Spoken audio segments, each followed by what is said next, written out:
Okay, we're back, ready to finish up this problem. So we're at this point, we're looking at point A, and we notice that we have the 3, 4, 5 right triangle right here. FAB, FAD, 600 newtons. So we get 4/5 FAB to the negative since it's pointing down, 600 newtons to the positive since it's pointing up, and from that we can calculate FAB. 3/5 FAB pointing to the left, which we've just calculated, and FAD minus 3/5 times 750 gives us 450. So we figured out these two quantities. Let's go back a couple slides. So we've got this. What was this? 450 newtons? And this was 750 newtons?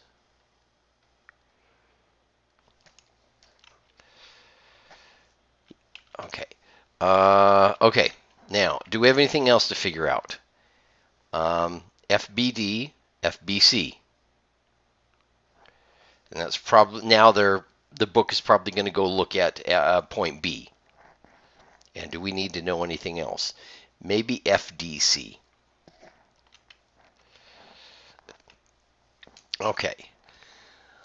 Oh, the book just stopped at point A. But anyway, this illustrates the method. That's the main point. Now, let's go on. So that's an example, method of joints. Zero force members. And the idea here is if we can identify beams which don't have any load on them, it vastly simplifies a problem. So we look and we say, okay, if members are zero force. So here's an example. At point A, we have this going on. Well, FAB has to equal 0 and FAF has to equal 0 to be in equilibrium. So neither one has a force on it. At point D, you can use the same XY coordinates, by the way. You don't have to rotate the coordinate system like the book does here. Either way, you find out that there's one force going off. In this case, FDC is going off in the y direction. There's no other force in the y direction, so FDC must be 0. And if FDC is 0, that means FDE is 0. If you have the x and y axis in this direction here, FDE is the only force in the x-axis direction, and it would have to equal 0, and forcing FDC to be 0. So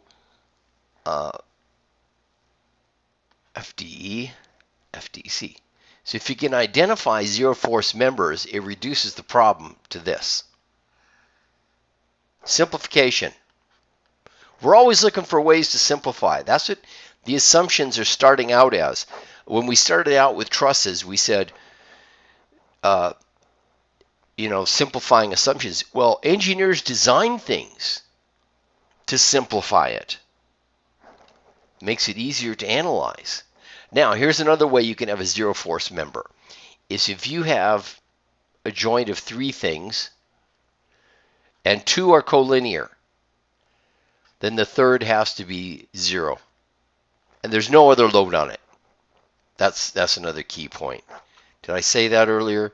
If no load at joint. Okay. Zero force member, FDE and FDC can be, but it's like this member doesn't exist. Collinear here also. So when you have this situation, FCA, this component of FCA has to equal 0. So it forces the second component to be 0. So this structure becomes reduced to this. These are both zero force members. So we're going to use the method of joints to figure out all the zero force members of this truss, and this is probably not a candidate because you have a load on this joint. These now, since we have a load here, that means we're going to have a force along here. This is a candidate, though. I take that back because this will cause a load right here. So this is probably not a candidate for a zero force member. This might be. This probably is. I'm going to guess this is. And let's see. Let's take a look here. This probably, maybe. This is a question mark because we have a load at this joint. In both cases, we have a load at this joint. Probably not, even though this is collinear. But you'll notice it's spread between several beams. So maybe, maybe not. I'm guessing not.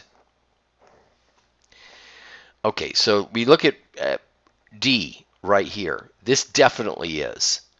Because if you have these two forces, they're collinear with CDE, and then a third force, CDF, and this force has to equal 0. So that's definitely it. G, definitely.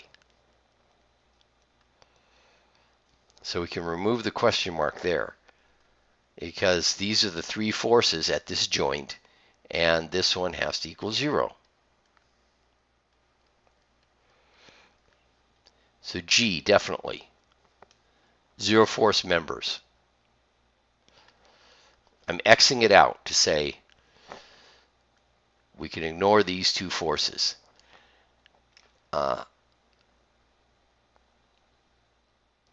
Even though this, notice this does have a load at this joint.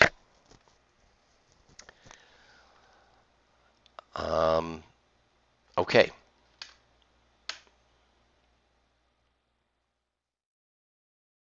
Okay. Let's move on. So let's look at joint F. That's what we're looking. Oops, excuse me. Joint F here. So we got a 0 here. A good point. This would have to be 0 because now we've been able to say this one's 0. Well, that makes this the only other beam connected, which forces this one to be 0.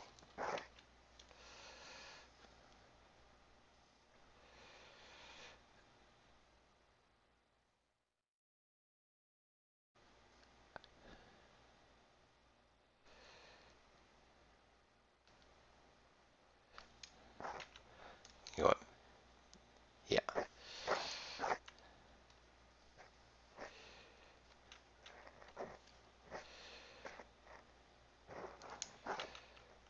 Joint F. Okay.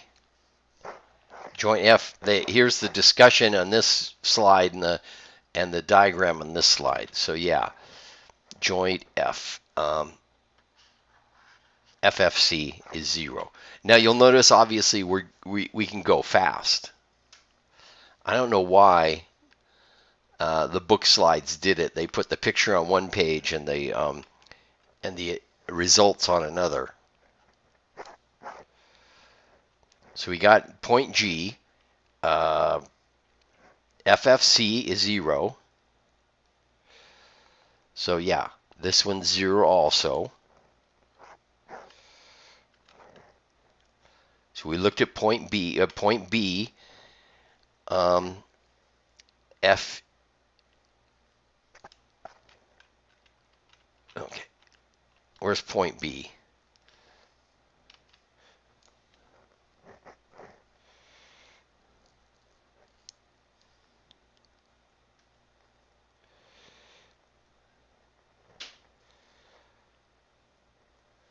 guess it doesn't talk about point B. It just leaves the diagram here.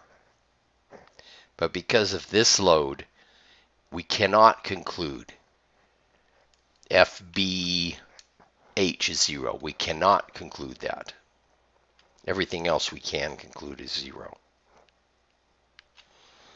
Okay, so we got GD, those joints, G and D, we figured out that's 0. Point F, joint F is also 0.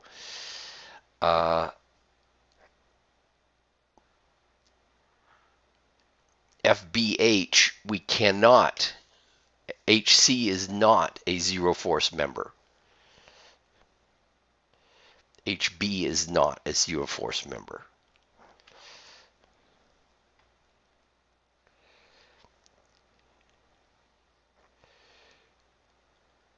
Okay, neither one is a zero force member. So these have load, these two have load. So when we look at the structure, we can replace it by this. That's because of the load here and here. Okay, so the zero force members allow us to rapidly get to an answer. A lot of times, if we can find them, they're great. Now let's talk about